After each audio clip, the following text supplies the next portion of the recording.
So there's been a lot of leaking from the DOJ recently, but somehow the Justice Department has not leaked anything really about Jeffrey Epstein, including his client list. Why is that? Well, Elon Musk, a big picture man if there ever was one, asked that question recently. Quote, "The only thing more remarkable than DOJ not leaking the list is that no one in the media cares," he wrote. Well, that's true.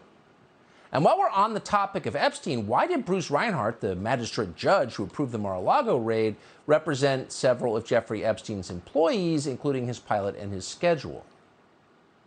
Weird. Bobby Capucci is a podcast host who is doggedly following this story. He joins us tonight. Bobby, thanks so much for coming on. So you follow this full-time, one of the few who does. Why haven't we gotten any of this information in the form of leaks to the New York Times, do you think? Well, in my opinion, it has to do with how far it goes.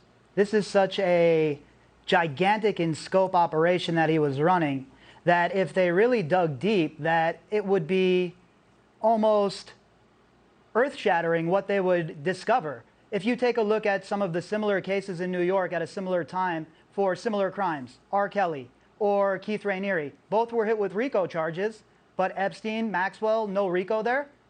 I wonder why.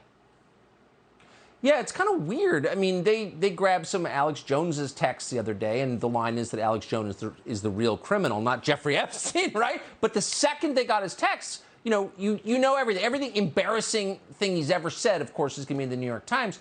But they are affirmatively protecting Jeffrey Epstein, who's not even alive anymore. It's just one of the weirdest things I've ever seen. It's been going on all the way since the Vanity Fair article back in 2002, the puff piece on Jeffrey Epstein back then. You know, Maria Farmer outed this guy in 1995, 1996. Nobody followed up on it. Nobody ever pursued him the way they should have.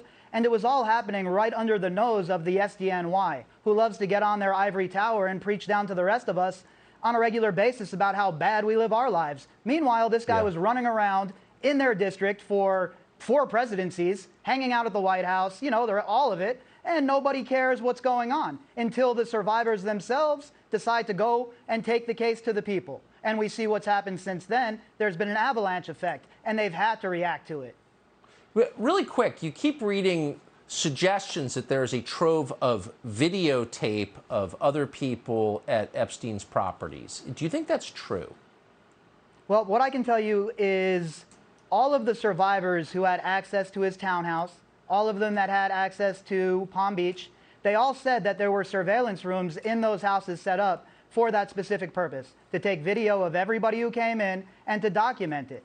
So we're talking about the people that actually lived through this telling us that, and nobody cares. We have, I mean, when the Daily Mail is leading the charge to go after somebody like Prince Andrew and not the Gray Lady or the Washington Post, that tells you everything you need to know about where the legacy media is at. Well, that's exactly right. And of course, he was connected to various intelligence agencies, which might be the real answer. Bobby, I appreciate your staying on this story when few others are. Thanks a lot.